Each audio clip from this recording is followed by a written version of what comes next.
राम राम दोस्तों। आखिर आपके भी दिमाग में कभी न कभी ये ख्याल जरूर आया होगा कि आखिर एमएलएम या फिर नेटवर्क मार्केटिंग इतना ज्यादा बदनाम है तो गवर्नमेंट आखिर इसको बंद क्यों नहीं कर देती और लोगों की लाइफ सेफ हो जाए। आखिर सोनू शर्मा भी तो एमएलएम कंपनी चलाते हैं, गवर्नमेंट उनको जेल में क्यों नहीं डाल देती। इसके पीछे का रीजन क्या है और डायरेक्ट सेलिंग इनडायरेक्ट सेलिंग में डिफरेंस क्या है और ये कैसे काम करता है, एमएलएम के रूल्स एंड रेगुलेशन क्या है और लीगल और इलीगल एमएलएम कैसे काम करता है। आज इस वीडियो में आपको सारी जानकारी दी जाएगी, लेकिन उससे पहले आपको अगर नीचे कुछ दिख रहा हो तो उसको जरूर दबा दें। सॉरी, अपने नहीं, वीडियो के नीचे। ठीक है, समझिए। शुरुआती दौर में जब इस टाइप की कंपनी एस्टेब्लिश हुई थी या फिर इस टाइप का ग्रुप हुआ था तो इस टाइप की कंपनी में लोगों को डायरेक्ट ज्वाइन किया जाता था और उनसे पैसे वसूले जाते थे। तो धीरे धीरे ये स्कीम गवर्नमेंट को पता चल गई ये तो लोगों के साथ बहुत बड़ा फ्रॉड हो रहा है, तो गवर्नमेंट ने इस पर रिस्ट्रिक्शन लगा दिया। लेकिन वो कहते हैं ना कि जुगाड़ू लोगों की कमी थोड़ी है। जब गवर्नमेंट ने इसको बंद किया तो इन्होंने बीच में प्रोडक्ट को लाके रख दिया कि भाई हम तो प्रोडक्ट को बेच रहे हैं ना कि बंदे जोड़ रहे हैं। तो सबसे पहले स्टार्टिंग करते हैं कि direct selling and indirect selling काम कैसे करता है। इनडायरेक्ट सेलिंग में क्या होता है कि जब भी कोई प्रोडक्ट कंपनी में बनता है तो वो प्रोडक्ट उसके बेस ब्रांच में आती है और बेस ब्रांच के बाद बड़ी दुकानों में, बड़ी दुकानों के बाद छोटी दुकानों में, छोटी दुकानों से धीरे धीरे कस्टमर तक पहुंचती है और हर स्टेप पर गवर्नमेंट जो है जीएसटी लगाती है। इंडिया में मैन्युफैक्चरिंग से लेकर कस्टमर तक प्रोडक्ट आने तक के जितने भी रूल्स हैं ये सारे ही डायरेक्ट पर डिपेंड करते हैं। अब बात आती है कि डायरेक्ट सेलिंग कैसे काम करता है। तो कोई भी कंपनी डायरेक्ट अपना प्रोडक्ट अपने कंपनी में बनाती है और उसको डायरेक्ट कस्टमर तक पहुंचाने का दावा करती है। ये होते हैं डायरेक्ट सेलिंग। यानी कि यहाँ पर जो भी बंदा कंपनी को ज्वाइन करता है सेलर बनने के लिए, उसको पता ही नहीं चल पाता वो एक्चुअल में कस्टमर है या फिर सेलर है। अब यहाँ पर आपके माइंड में एक ख्याल जरूर आता होगा कि ये डायरेक्ट सेलिंग वाले यानी कि एमएलएम वाले अपने प्रोडक्ट का एडवर्टाइजमेंट क्यों नहीं करवाते। वहीं पर इनडायरेक्ट सेलिंग करने वाले लोग अपने प्रोडक्ट का एडवर्टाइजमेंट करवाते हैं। डायरेक्ट सेलिंग में इसके पीछे का एक रीजन ये है कि ये लोग बोलते हैं कि ये फालतू का खर्चा है और जो खर्चा मैं फालतू एडवर्टाइजमेंट करवाने में दूंगा वही खर्चा मैं डायरेक्ट सेलर को दे दूंगा। यानी कि यहाँ पर ये बोला जाता है कि मैं एडवर्टाइजमेंट में खर्च ना कर डायरेक्ट अपने सेलर पर खर्च करूँ और सबसे बड़ा स्कैम यहीं पर हो जाता है। और दूसरा पॉइंट ये है कि एमएलएम और डायरेक्ट सेलिंग में क्या डिफरेंस है। एमएलएम जिसका मतलब होता है मल्टी लेवल मार्केटिंग, यानी कि एक बंदा ऊपर होगा, उसके नीचे 2 बंदे, उसके नीचे 4 बंदे, 4 के नीचे 8, 8 के नीचे 16, ऐसे होते चले जाए। डायरेक्ट सेलिंग का मतलब ये होता है कि सेलर ने कंपनी से डायरेक्ट प्रोडक्ट को बाई किया और डायरेक्ट कस्टमर तक पहुंचा दिया। अब यहाँ पर क्वेश्चन ये आता है कि एक्चुअल में सोनू शर्मा को यानी कि अदर बड़े लोग जो नेटवर्क मार्केटिंग कंपनी चला रहे हैं उनको गवर्नमेंट जेल में क्यों नहीं डाल रही। तो सोनू शर्मा ने अपने एक वीडियो में बताया था कि वो हर एमएलएम की कंपनी को सपोर्ट नहीं करते हैं। सर मैं आपको बता दूं, इन कंपनी से दूर रहना। कल ही बाजा बजा रात में, किसी का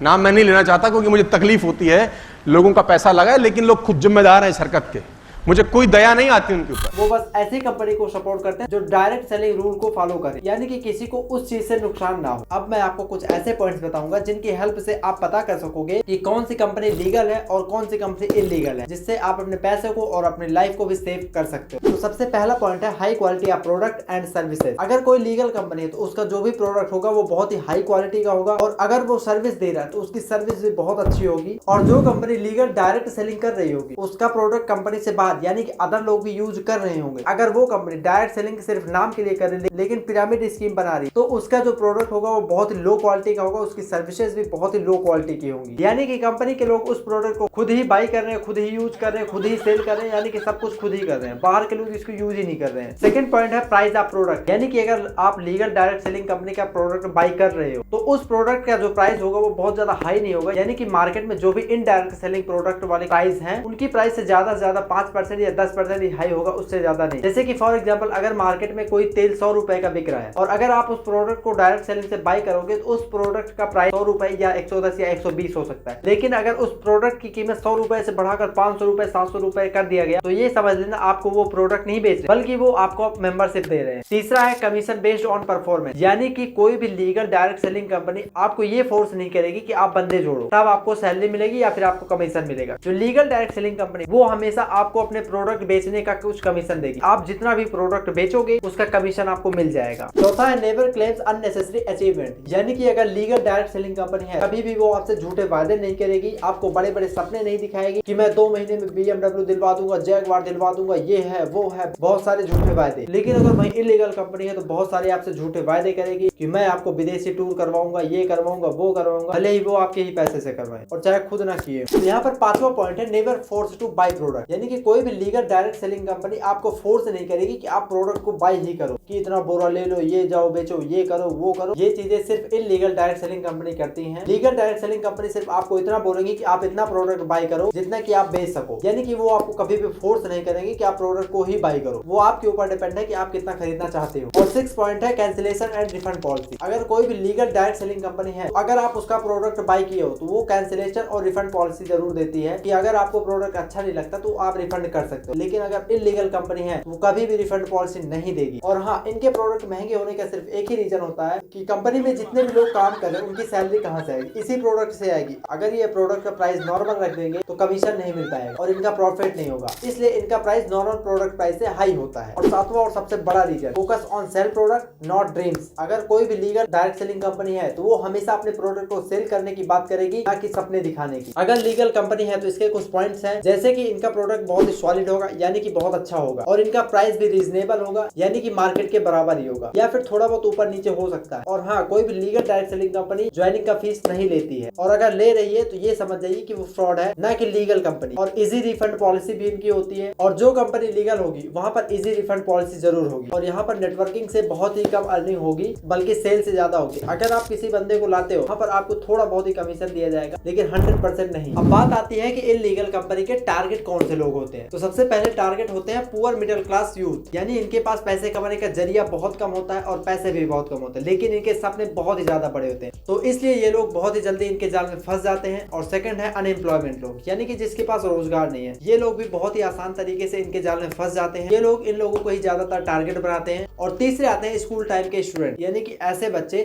जो कि अभी पढ़ाई कर रहे हैं, ये बाहर की दुनिया नहीं देखे, इनको जो भी बताया जाता है और जो भी सपने दिखाए जाते हैं ये उसी के पीछे पड़ जाते हैं। और इस टाइप के बच्चों को ये लोग बहुत ही ज्यादा टारगेट करते हैं। तो ये ऐसे लोग थे जो कि बहुत जल्दी इनके जाल में फंस जाते हैं। तो अब बात यहाँ पर आती है कि अगर कोई बंदा MLM ज्वाइन कर चुका है और वो छोड़ना चाहता है तो क्यों नहीं छोड़ पा रहा है। तो सबसे पहले रीजन ये होता है कि वो अपने पैसे निकालेगा, और अगर नहीं निकाल पा रहा है, वो छोड़ रहा है पैसे, तो ये लोग अपनी गलती नहीं लेंगे, बल्कि आपको ये बोलेंगे कि तुम ही नहीं ज्वाइन कर पा रहे, तुम कुछ नहीं कर पा रहे, तुम खत्म हो, ये है वो है, मतलब आपको ऐसा फील करवाएंगे कि आप अपने ऊपर गिल्टी फील करने लगोगे। और छोड़ने के बाद सबसे बड़ी सिचुएशन ये आती है कि आप जिसको भी ज्वाइन किए हो वो लोग अपने पैसे आपसे ही मांगेंगे कि भाई आपने मुझे ज्वाइन करवाया, मेरा पैसा फंसा दिया, ये है वो है, आपको बहुत ज्यादा बोलेंगे। इससे आपका फाइनेंशियल डैमेज होगा, इमोशंस डैमेज होगा एंड रिलेशन भी डैमेज होगा। आपको आपका रिश्तेदार कभी अपने घर पे ही नहीं बुलाएगा, क्योंकि उनको भी पता होगा कि आएगा फालतू दिमाग ही खराब करेगा, स्कीम बताएगा, ये बताएगा, वो बताएगा।